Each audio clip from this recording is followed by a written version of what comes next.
So welcome and thank you everyone for joining us this afternoon as we honor Amanda Alexander and wish we could do so in person to present her with our National Public Service Award.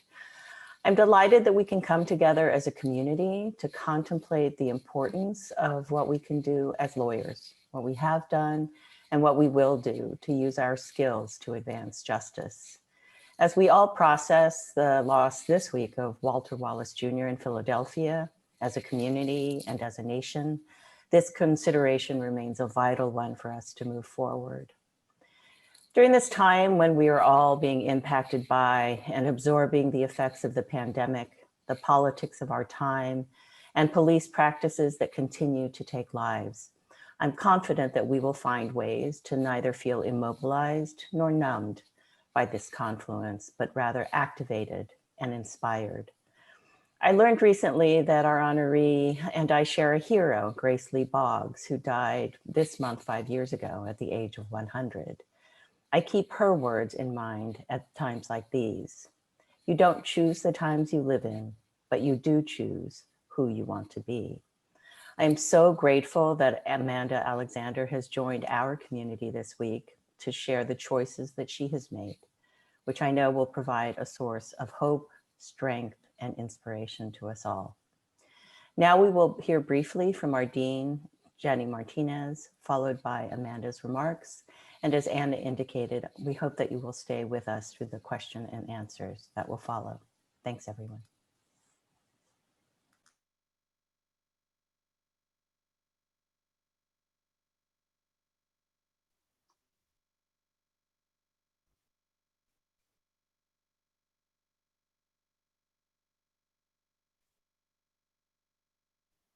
Public service and introduce the newest members of our community to inspiring role models in public service. Earlier this month, we recognized Katrina Island, JD10, as our Miles L. Rubin Public Interest Award recipient. This week, our students have been fortunate to spend time with our 2020 National Public Service Award recipient, Amanda Alexander, the founder and executive director of the Detroit Justice Center. Normally, we would host a formal dinner to celebrate the accomplishments of these two outstanding public interest attorneys, but this isn't a typical year. Nevertheless, we're delighted we can still gather virtually to celebrate public service and provide a platform to outstanding public interest attorneys like Amanda. We know the students who've met with her earlier this week in various small group settings have been inspired by her work and re-energized to pursue social change. Today, we have the opportunity to celebrate Amanda and hear more about the compelling work she's doing to achieve meaningful social change. Amanda is a racial justice lawyer and historian who works alongside community-based movements to end mass incarceration and build thriving and inclusive cities. Originally from Michigan, Amanda has worked at the intersection of racial justice and community development in Detroit, New York, and South Africa for more than 15 years. In addition to her leadership at the Detroit Justice Center, Amanda is also a senior research scholar at the University of Michigan Law School, where she's taught law and social movements and was an attorney at the Child Advocacy Law Clinic. Earlier in her career, she worked with the Detroit Center for Family Advocacy, the Bronx Defenders, and the UN Special Rapporteur on the Right to Housing, as well as the Center for Civil Society in Durban, South Africa. As an Ella Baker Fellow for the Center for Constitutional Rights, she assisted with litigation challenging stop and frisk policing. As a Fulbright Hays Scholar, Amanda conducted research on land, housing, and inclusive cities in South Africa. Her steadfast commitment to justice takes many forms and moves in many directions. Lawyer, historian, teacher, any list is too long and hardly measures the impact of her activism and thought. Take a peek in the acknowledgments of Naomi Klein's The Shock Doctrine or Frank B. Wilderson III's Red, White, and Black, and she's there. When you search out the voice of Black liberation in South Africa, you find her alongside Andile Mkitama and Nigel Gibson under the title Biko Lives, an edited volume of essays on the legacies of Steve Biko. These are only a few examples of the spirit of collaborative thinking that animates her practice both in and outside the world of law. Amanda's a mentor, and she knows the importance of supporting and being supported. This is apparent in how she relates to those she works with and those whose behalf she works upon. She's among a collection of activist lawyers who are currently reimagining the role of legal professionals in relation to the many movements that are organizing themselves. What does representation look like amidst the onslaught of anti-Black violence? Are there mechanisms that can take the place of a retainer, especially when lawyers and clients alike are confronted with food insecurity? Amanda reminds us as lawyers that there's innovative work to be done when we take the step of honoring how everyday people make meaning in their lives and loves, struggles, and pains. In this time of heightening crisis, she writes in a recent op-ed, we must be brave enough to use our full imaginations and listen to those who've been dreaming of and fighting for just cities and communities for years. To borrow a concept from historian Robin D.G. Kelly, it's apparent that Amanda Alexander emerges from an intellectual tradition made of freedom dreams. And at a moment when an idea like hope seems to have lost all of its traction, she holds firm to the late activist Grace Lee Boggs' understanding of visionary organizing and has created an organization in the Detroit Justice Center that seeks to aid those who wake up every day and work to make the unimaginable inevitable. Congratulations to Amanda.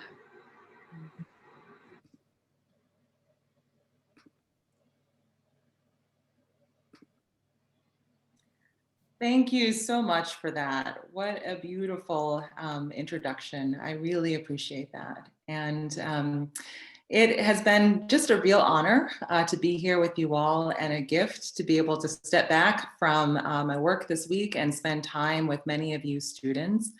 I am particularly heartened after some of our small group conversations. Some of you students reached out and said that you are now seriously thinking about moving back to the states where you're from and figuring out how to be a service in the communities where you grew up, and to the movements that are gaining ground there. I am just really, really inspired by the fact that you are thinking carefully about how do we create the things that do not exist but that we need. So I'm inspired by the questions that you're asking. And I've got to say that when I was in law school about a decade ago, movement lawyering, as we're talking about it, didn't exist in quite the same way. It wasn't recognized as a field of practice in quite the way that we're talking about it now. And so I remember very clearly, making angry notes in the margins of my law textbooks and having these conversations with my classmates between classes about how we felt this disconnect between our legal training and the real questions of power and freedom and justice that were coming out of social movements. And so I just want to thank the students that I've talked to this week for your curiosity, for your intuition, and to let you know that those notes in the margins of my textbooks and those conversations in the hallway, those were seeds for what would now become Law for Black Lives and the Detroit Justice Center and other organizations that people are starting across the country. So just know that you should be listening to that intuition and that you're on to something. So now for the next 30 minutes, I'm going to do two things with this talk. So I will talk in more depth about the defense, offense, and dreaming model that we have embarked on at the Detroit Justice Center, what led to it and what it looks like in practice. And I'm also going to spend some time talking about some of the practices that keep me centered and grounded in this work. I get this question often, and I got it this week in the small groups with students. In the midst of all that there is to fight against and to be against in the world, as hard as it is, how do I stay focused on cultivating Black joy and liberation and keeping a long-range view of social movements and social change? So I'll share some thoughts on that as well. I hope that 30 minutes from now, when I'm done, you are feeling a greater sense of possibility, and that you are prompted to reflect on ways that you can not just build a legal career, but really craft a life of joy and meaning and purpose. So first, I'll ground us in place here in Detroit. What are Detroiters up against, and what are we tackling here? So after decades of economic devastation, prison expansion, intensified segregation, Detroit is the second poorest city in the US. We are over 80% Black. We're the Blackest city in the US. And half of our children, just over half of kids, live in poverty. The city has shut off water to 141,000 homes since 2014. So there are people living without running water in our city. And this was a huge problem when it came to the spread of COVID-19 in recent months. We're one of the unhealthiest cities in the country with sky-high asthma rates. 40% of Detroiters do not have access to the internet. So telecom companies did not see it worth investing in the infrastructure. We lived through the largest tax foreclosure crisis since the Great Depression between 2011 and 2014. So the county foreclosed upon about a quarter of Detroit properties for non-payment of property taxes. So most people know about the first wave of the subprime mortgage crisis around 2008, but this was a completely second wave. So these are people who own their homes outright but had not paid back taxes. And in many cases, this was property tax that was illegitimately overassessed, and people should have been eligible for a poverty tax exemption. So they should still be in their homes. We've also had several police shootings, often of Black people with mental health issues in the past several years, some of which made the national news and others that did not.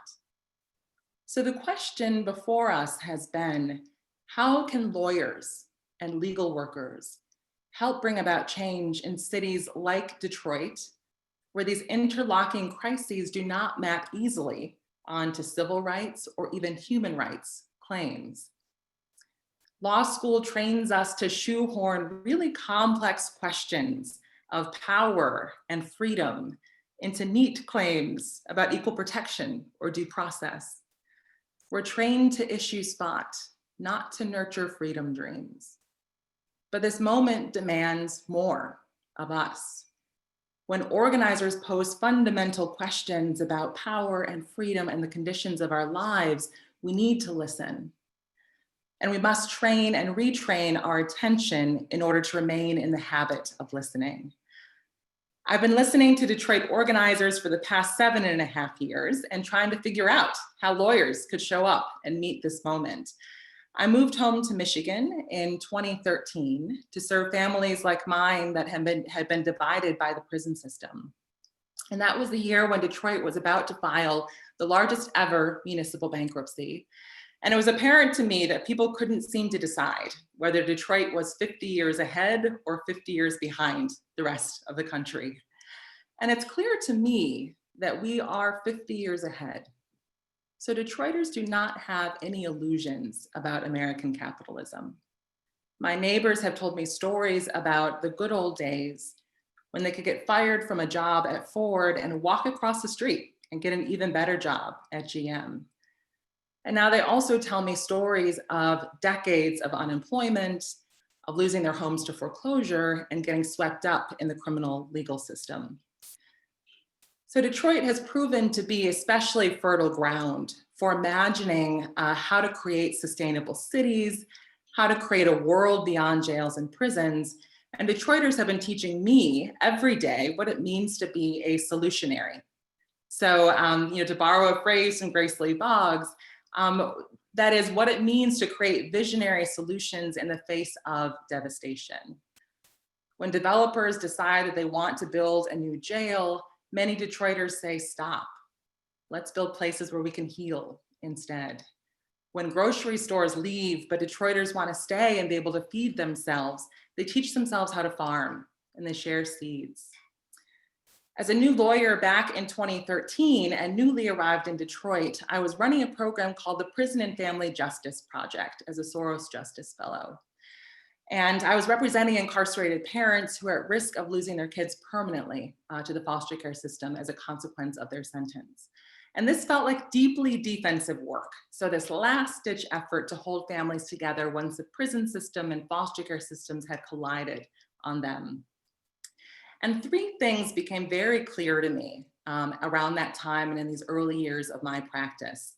So the first was that the low-income, mostly Black families that I was working with, their concerns were not on the radar of politicians who are thinking about the future of the city and who are making choices about who gets to belong in the city moving forward.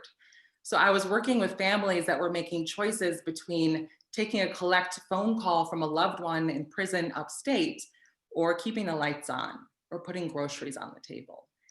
And this kind of interaction between mass incarceration and poverty just wasn't something that the mayor or politicians were talking about. And yet these were the urgent things in the lives of the people that I was working with. So it was clear to me that we couldn't address questions of belonging, questions of equitable development, questions of poverty without addressing things like the scourge of cash bail, aggressive policing, fines, fees, tickets, all these things that drive people more deeply into poverty. Second, it was also clear to me, as I've said, Detroit is home to some of the most visionary organizing on the planet. And yet, some of these experiments were under threat. So in the case of urban farming, suddenly, because of the development that was radiating out from downtown, their land was valuable to developers in a way that it had never been before. And so I started to think about what could the role of attorneys be in shoring up some of these things, helping farmers set up community land trust, for example.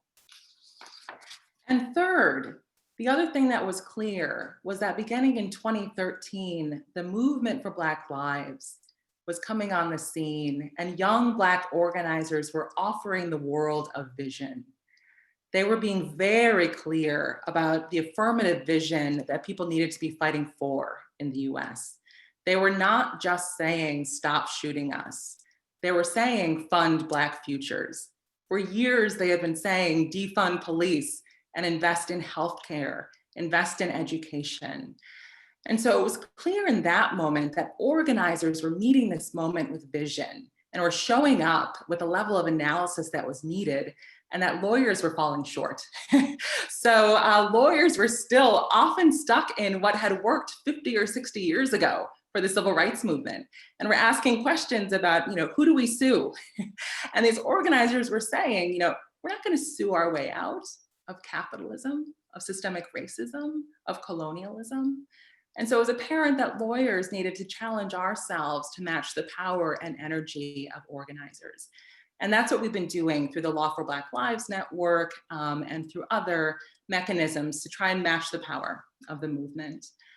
So I founded the Detroit Justice Center in response to these conditions. And after 5 years of deep listening and relationship building with organizers here in the city, I founded it on the belief that we cannot build cities that work for everyone without addressing mass incarceration. And we combine what I call a defense, offense, and dreaming approach under one roof, because we need all three. Like many of you, perhaps I had been frustrated by working at places and interning at places that did these beautiful long-term litigation cases that took a decade to resolve, but we were turning people away every day who needed help with eviction or getting their kids out of foster care. And that never sat well with my spirit, to only focus on the longer term strategy, but turn people away who needed help in the here and now. And I also wasn't satisfied with places where I had interned or worked, and we were doing these life-changing legal services that were ultimately Band-Aid solutions, day in, day out, but we weren't focused on the deeper systemic issues. So we had gotten into this mode of problem managing instead of problem solving. So just managing people through existing systems. So the frustration of that is in part what led to this idea of needing to combine defense, offense, and dreaming. So what does this look like in practice? What does it look like for the past 2.5 years? So our legal service practice goes on defense, and that is where we house a bail fund in partnership with the Bail Project. So we have bailed out hundreds of people from the Wayne County Jail in the past couple of years who are there simply because they can't afford to bail out. Our clients come to us with 14 warrants across 6 different counties because they've been driving on a suspended license. They might have $70,000 in child support debt that amassed while they were in prison because they didn't file the right paperwork. They might have thousands of dollars in debt because they've been driving on a suspended license and they have the threat of a warrant and jail time over their head. And so our attorneys remove those legal barriers. They get their driver's licenses, they're able to keep their jobs, they're able to keep their kids and remain out of jail and prison. Our economic equity practice is where we go on offense. So we have transactional attorneys who are basically helping to shore up all of the visionary solutions that Detroiters have been working on for decades. So they are helping our community partners to establish community land trust, worker-owned cooperatives, helping returning citizens to set up small businesses, and more. And our Just Cities Lab is where we dream, and more importantly, where we invite our clients and our community partners to dream with us. And we are really thinking carefully together about what is it going to take, not just to tear down jails and prisons and to end mass incarceration, but what do we need to build up that is actually going to address ongoing harm and cycles of violence and incarceration in our communities. Right now, some of the things that we're piloting, we are working on creating supportive housing for some of the young people we serve who are healing from gunshot wounds and would otherwise have no safe place to go when leaving the hospital. And so in serving these clients over the past year and a half, it's become very apparent that safe housing is a big part of interrupting cycles of violence. And so this is an example of a solution rooted in public health and in housing that hopefully will interrupt cycles of violence, incarceration, harm, and more violence.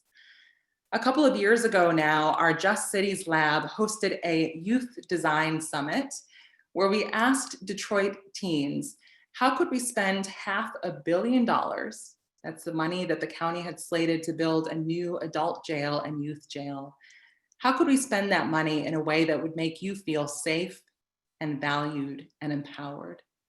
And not one of these teens said that we need to build a new jail or that we need more police. They said things like build a mental health spa. And when this girl said this, we were like, what is a mental health spa? That sounds amazing, you know? So she explained that this would be a place where you could go. And on the first level, you could talk with a therapist and have individual therapy to talk through whatever is on your mind, whatever is making you anxious. On the second level, you would have group therapy and could do mediation of conflict. And on the third level, you go up to the roof and you just look out at the Detroit River and you feel that sense of calm come over you. And these young people designed it down to what would be the most soothing paint colors on the walls. One boy said, if I had that money, I would give it away to my neighbors because I know that if my neighbors felt safe and okay, then my family and I could feel safe and okay too. One girl said, I wish that there were a building that you could go to where if you needed money, like really needed money, then you could get it without filling out a lot of paperwork. They said, pay our teachers, fix the water pipes in our schools, create affordable housing that is accessible for my grandmother's wheelchair. They were thinking of these ideas that did not presume that anyone was disposable. They're incredibly powerful. So these are the types of freedom dreams, you know, that we're asking people to think about at DJC. And these ideas are reverberating. So we've heard from people from Seattle to DC who have said, look at Detroit young people showing us how to build cities beyond jails. At DJC, we say that we hold our clients' freedom dreams as sacred. So let me say a bit about what that looks like in practice. So one of our clients is a community organization on the west side of the city. And they came to us because they had acquired 14 homes around their community center. And they said that they wanted to keep the homes in the neighborhood affordable, you know, and to protect against gentrification. And so they wanted to ask us about setting up a community land trust or some kind of legal formation that would allow for that. And then they said, oh yeah, we want to turn one of the homes into reentry housing for men coming back from prison. And oh yeah, we want to put community solar panels over the entire development. And we want to create a small business corridor where everything is cooperatively owned. And we're a Muslim organization, so all of this will have to comport with Sharia law. And it was this incredible, beautiful puzzle. And I handed it to our staff attorneys and said, skill up, you know, figure it out, do what you have to do in order to translate this freedom dream into reality. And it was way more brilliant than something that a think tank or a set of attorneys would have come up with in isolation. And that's the power of community. This is the power of people deciding what they want for themselves and their neighbors going forward. So at DJC, we recognize that it's not enough to talk about just ending mass incarceration, because I believe that we will tear down jails and prisons. We absolutely will. But we also have to talk about what we are building up in order to address violence and harm and to restore our communities. How do we remake the relationship between urban and rural areas, that we are linked for mutual benefit instead of through the circuitries of incarceration? These are the types of questions that we're grappling with. And how do we get from here to there? So today, Detroiters and people in communities across the country are using their full imaginations. And to be clear, we do not have all the answers, but we are asking better questions. And that's what it's about. It's not about having all the answers, it's about asking better questions. And Detroiters are asking very high stakes questions, like how can we be healthy people so that we can create healthy communities? How, through our heartbreak, can we figure out how to be more open-hearted people so that we can build cities that are just? Lawyers can transform these big questions into questions of rights and figure out who to sue over pieces of the problem, but that is something that should be done very carefully and cautiously and conscientiously, and a skill that just isn't appropriate or necessary in every case. I think if we're honest, we know that some of the legal frames that we have on offer are inadequate. I certainly know that they are. When organizers pose these fundamental questions of power and freedom, we have to listen. And as you're listening, trust your gut.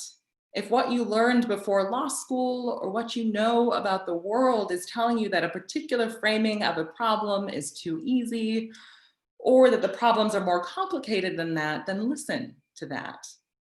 And don't take up too much room with half-truths and half answers. If you're going to proceed with a partial answer, then admit that and encourage people to keep building power for the real change. And that's the crux of movement lawyering, making sure that with every action we take throughout the day, we are building the power of movements rather than dulling radical energy and creating dependency. So I'll turn now to some of those practices and principles that I mentioned at the outset that help me stay oriented and grounded in this work. And I will be happy during Q&A to talk more about DJC's model and what this looks like in practice. But I want to turn to some of these things and preface by saying that these are not things that law school taught me, but they are essential to my practice as a lawyer. So these are things that I've mostly learned from Black feminist theory and practice, queer theory and practice, that studying history has taught me, that my movement elders and mentees have taught me. I consider this my movement inheritance, and I'm glad to share it with you all in case something resonates for you and your own practice. I also encourage you to reflect in an ongoing way on the questions of what is my inheritance? Who outside of law school has taught me about what it means to find my purpose and to create change in the world? So the first practice I will offer is to practice your freedom. So as we fight for freedom, it's important that we also carve out space to practice our freedom now. Most weeks I take a tech Sabbath. So this means on a Saturday or Sunday, I will stow my laptop and cell phone away. And I just begin the day by writing across the top of a sheet of paper, "Today I want." And then I listen to my gut. And I clear out all of the things that first come to my mind because it's often a should. And I wait and I listen for what I actually deeply want. And I only write down those things that give me that feeling of excitement where things just shoot down my arms. And things will come out, like today I want to walk through tall trees. I want to hear my friend's voice. I want to weed and spend time in my garden. And so that is me practicing my freedom. I know what it feels like to be free and to not substitute someone else's will, not to impose their will for my own. And once I'm in touch with what it is that I truly want, I can ask the follow-on question of what would it feel like for my wildest dreams to come true? Second, focus on the movement builders. So in the face of setbacks, I try to focus on the people who are, they are organizers, they are freedom fighters, they are movement builders. Whatever the problem is, I guarantee to you there are people who are resisting being creative and finding solutions. So across the country right now, people are defending themselves and their neighbors against eviction and deportation.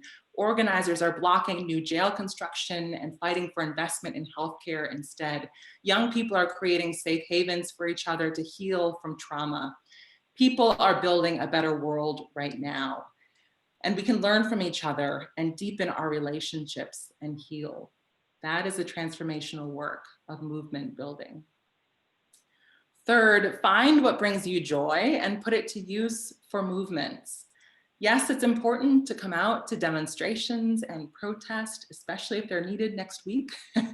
But when the task is ending mass incarceration and making police and prisons obsolete and creating conditions for all people to thrive, the problem is so deep and so pervasive that there is work for everyone. We are talking about whole societal transformation. So everyone can be part of the solution. Cooks can feed and fuel the movement, like Georgia Gilmore and the Club from Nowhere did in Montgomery for the Montgomery bus boycott. Architects can refuse to design torture chambers, like colleagues at Designing Justice, Designing Spaces do. Mathematicians and data scientists started Data for Black Lives because they were sick of having the thing that they loved, math and data, weaponized against Black communities. We need artists and healers and parents and scientists. Everyone has a role, not just lawyers. So all that to say, your legal skills may be one way that you contribute to the movement. And I hope that you find the way of contributing those skills that most energizes you. But really when it comes down to it, we need the full breadth of your creativity and your brilliance. Fourth, find your role in social change work and align with others who are playing their role. So I decided years ago that I wanted to build up the power of Black people. That was my role, since I believe that sustainable social change happens when directly impacted people take collective action to change the conditions of our lives.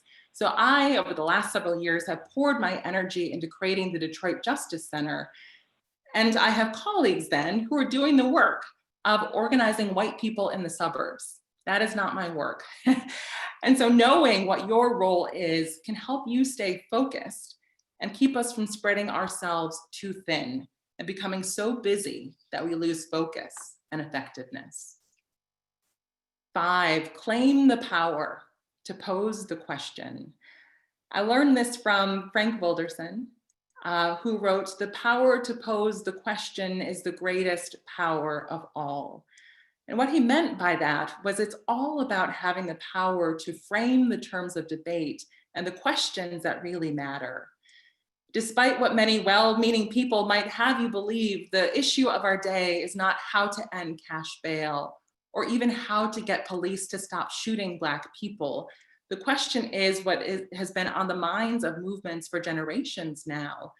How do we expand Black joy and liberation and thereby create conditions for all of us and the planet to thrive?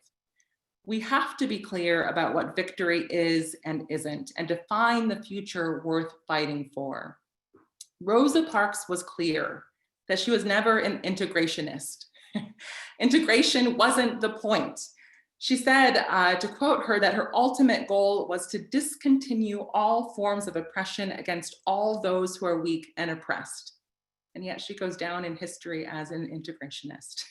So after she was blacklisted in Montgomery, she came north to Detroit and lived out the rest of her life here, fighting around housing and community development, including helping to build the only Black-owned shopping center in the country in the early 1980s. If you know that you're working to cultivate freedom, you'll have less patience for all the noise that is beside the point and you can direct your energy towards truly deep-rooted transformative change within yourself and in the world. 6, build community through curiosity.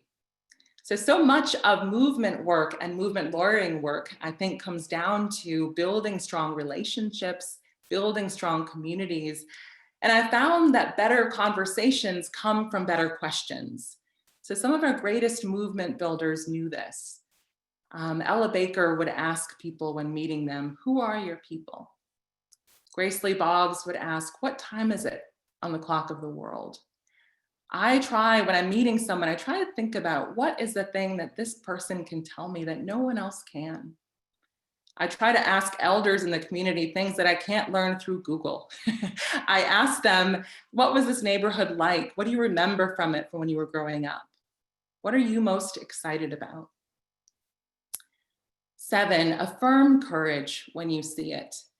So I remember that I was getting ready to speak to a room full of people a few years ago, and the man who spoke before me spoke directly from his heart with enormous vulnerability about all the people who had made it possible for him to be standing in that room that day, his mother and his community.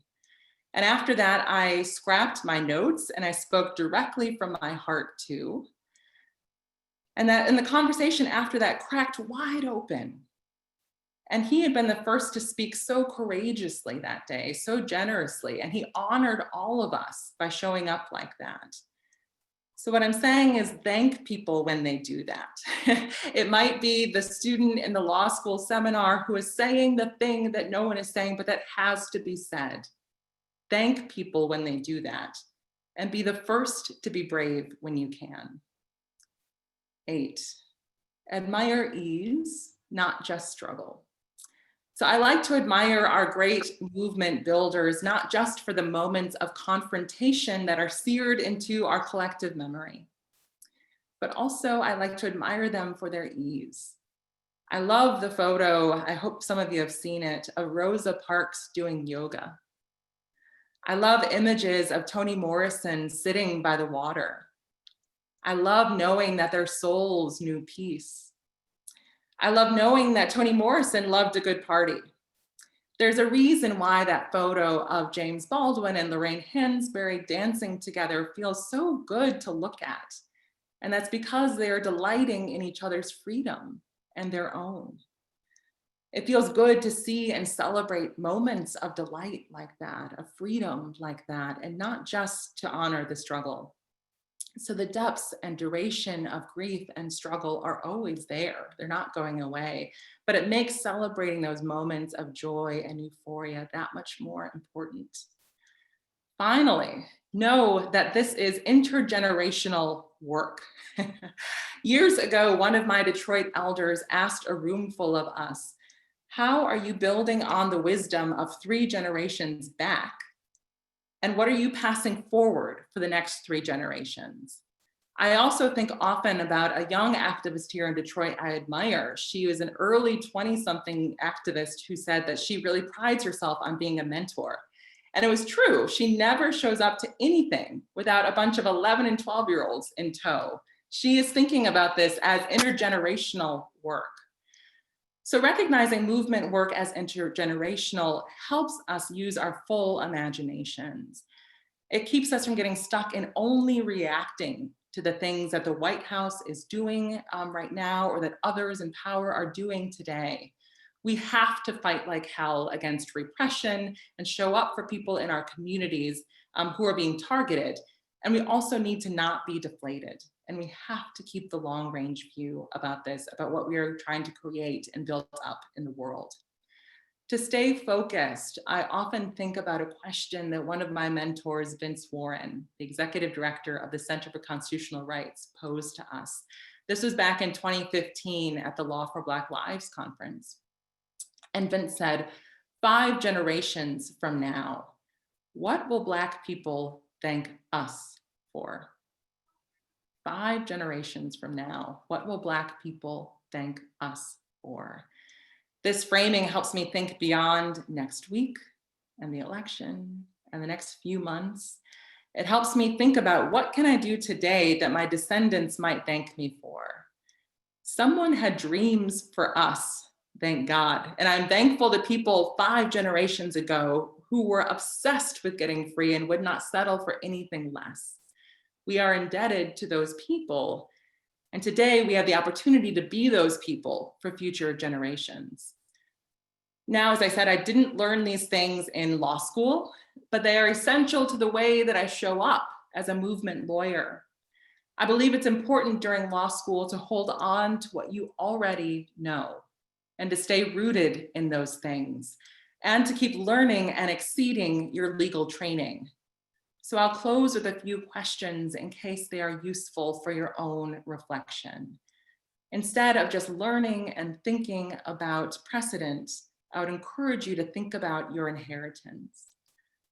Asking questions on a regular basis, like what is my movement inheritance? What do I already know about listening well, about being part of community, being rooted in the wisdom of ancestors who helped me get here? Who outside of law school has taught me about how to find my purpose and how to create change in the world? And how can I keep connecting with that wisdom each day? Thank you all very much. And now I would love to have a dialogue and to hear some of your questions about what's on your mind.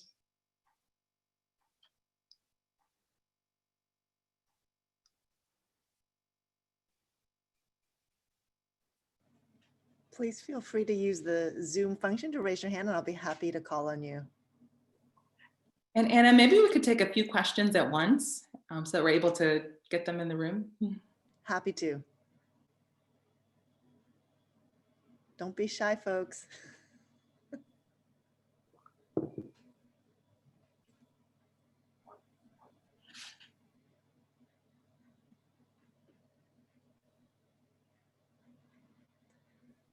I see one question from Professor Alan Weiner. Alan, you want to go ahead? Thank you for the really lovely and beautiful talk. I'm curious, what was your answer to that question about what will people 5 generations from now thank you for? That's beautiful. Let's get another couple questions in here and then I'll take that.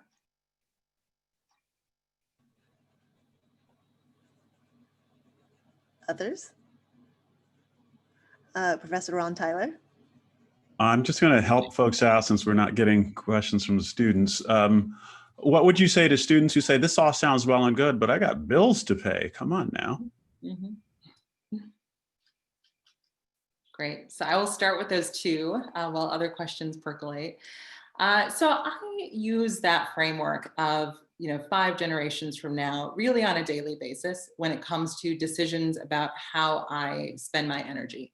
So it's what keeps me from investing energy in like Twitter battles or social media battles. I mean, it's the type of thing where it's like, are my descendants going to thank me for winning a Twitter battle today? Probably not. But will they thank me for speaking to some brilliant Stanford law students and inspiring someone to move back to Durham, North Carolina to start the Durham Justice Center? Like, yeah, that is something that future generations, might thank us for.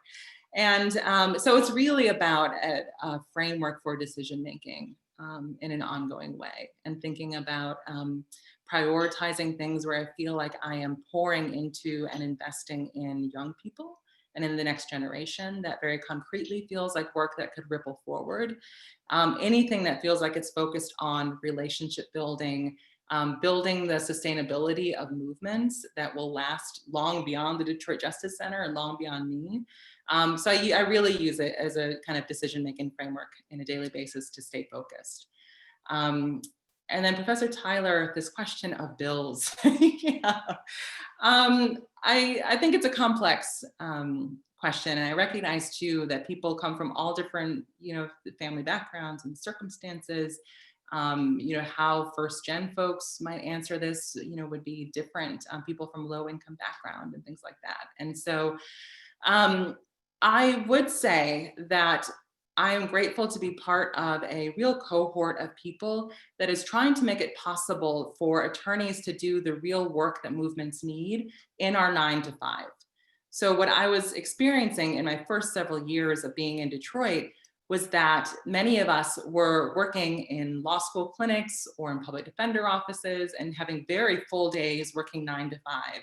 And then we would meet up at 6 p.m. and go until 11 p.m. doing legal support for activists, for Black Youth Project activists, Black Lives Matter activists. And so we were working a double shift. And I think that there are so many, lawyers who are doing movement work who are hidden within existing organizations because they have to pay the bills. And so a big impetus for starting DJC has been wanting to shift that really necessary after hours work into people's 9 to 5 so that we can get paid for it. And then at 5 o'clock, we can go on with the rest of our lives, and we can be family members and friends and, do the things that bring us joy outside of our legal work. And so I would say even in the last 5 years, there are more and more opportunities for people to do this as their 9 to 5 job. There's the Detroit Justice Center, Law for Black Lives, Community Justice Project in Miami, Amistad Law Project in Philadelphia, Baltimore Action Legal Team. And it just so happens that all of us have combined forces for a shared movement lawyering summer internship program because we want to build a pipeline of people who want to learn what this model of movement lawyering looks like across several different cities.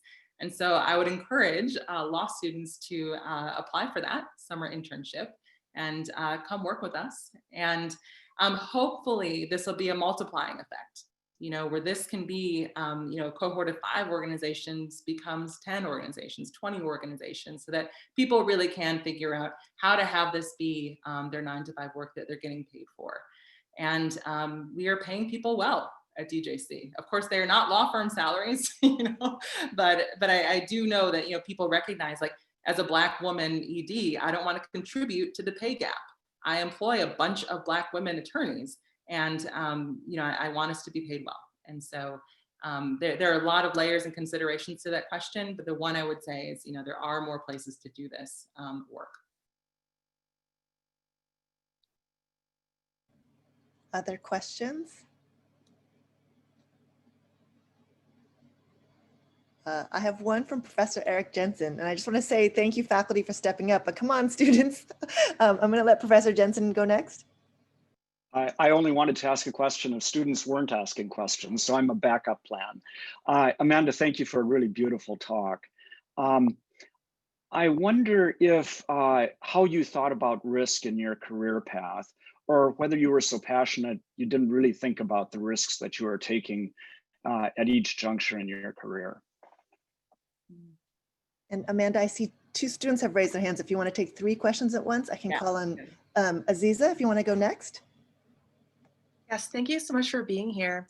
I wanted to hear your thoughts or your hopes or wishes for cross-border movement lawyering.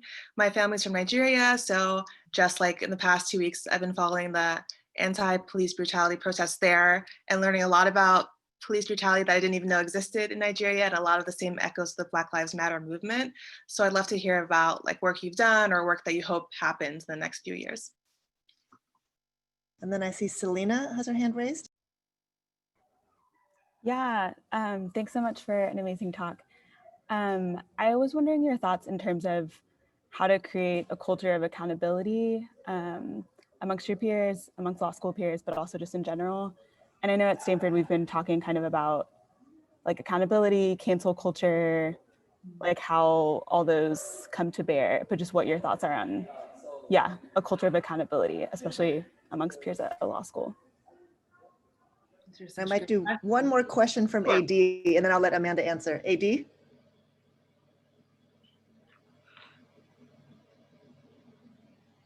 AD, are you there? Oh, AD's having Zoom issues, so maybe we'll let Amanda go ahead and answer the first 3. And do you want to type it into the chat, AD? Okay. So let me go ahead and start with these. This question of risk. So law school trains people to be so risk averse and to come out with the exact same resume. You know, we are all supposed to do law review, supposed to do a clerkship, supposed to try out a law firm for a summer. And I did none of those things. I turned down a Sixth Circuit clerkship because I knew that I wanted to be doing the work that I had gone to law school to do. I think that we could be taking many more risks. I actually do not think that I'm doing anything particularly risky or brave or courageous. I think that I'm just being more reckless with accumulated privilege than people are used to. And we need more people to be reckless with accumulated privilege. I mean, I think the bar for me for courage and risk is really high based on, you know, many of the people I've known. So I have worked with people who spent 10 years in solitary confinement and 40 years in prison and are coming out and trying to rebuild with their families and rebuild a life and find a job. Like, that is risky and brave. You know, like, can I fundraise the money and start a center? Like, yeah, like it's the least that can be done. So I just think that we need to really have some perspective about what real risk is in this world and the way that people are putting their bodies and livelihoods and things on the line all the time. And so just being very clear that, you know, departing from the usual law school path is not particularly courageous or risky and needs to be done a lot more because ultimately as Stanford law grads and Yale law grads, we will be fine. We will be fine. The question, I love this, about cross-border movement lawyering. So, I mean, there's a long history, I think, of people learning from what's happening in other countries. I know it's been a real hallmark of the work of the Center for Constitutional Rights to build solidarity across movements in the US and elsewhere. There's some interesting work going on at Movement Law Lab. So some of you were part of this course that we gave, a 5-part course this summer that just wrapped up last week called Build Power, Fight Power. And that was an international course. So there were 4,000 lawyers and law students and legal workers from across the world who were taking part in that, which is really exciting to us as some of the trainers and the faculty to realize that, you know, there were people who are trying to figure out movement lawyering in India and Nigeria and South Africa in conversation with law students here in the US. And my dear friend Meena Jagannath has just joined Movement Law Lab to be their head of global partnerships. So I think that they're really trying to be intentional about what it's going to take to foster those types of partnerships going forward. But I do think it's really powerful the ways that particularly, you know, defund, abolition, like these are international conversations and people, and it's going in both ways, you know, activists in the US learning from folks in South Africa and Nigeria and Palestine. And those are real relationships that I think, again, organizers are ahead of the curve. Like they already have some of these relationships. And so I think it's great that lawyers are catching up and figuring out how we can be of service as well. Selena, this question of a culture of accountability, there's a lot of layers there, and I think it's a much longer conversation. We're doing some work, I'll speak to what this is starting to look like at DJC. We're trying to figure out how to model the systems of accountability, of justice, of bringing everyone along that we're fighting for externally. How do we do that internally?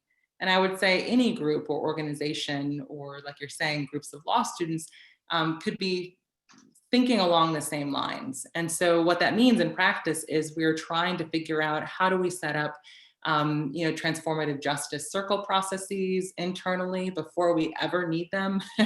You know, how do we get in the practice of coming into circle and having that as a space that we've built so that when questions of accountability and harm and needing to call people in, we're already used to being in relationship in that way. And there are, you know, many people to look to in this, you know, folks like Critical Resistance. A lot of this has been led out in Oakland in the Bay Area that are offering us the tools that we need to think about questions of accountability and calling people in. But yeah, it's an important question. And I think there's a lot of layers to that, but I'm glad that it's on your mind. Let's see, AD, if the question came in.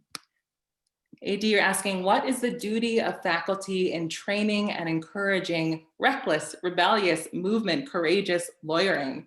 How can we build a more risky, brave space here at SLS? So this has made my week that that so many of you are thinking about this question. And so I would say you're already off to a great start. I know the fact that some of you are already thinking about how can we create movement lawyering study groups.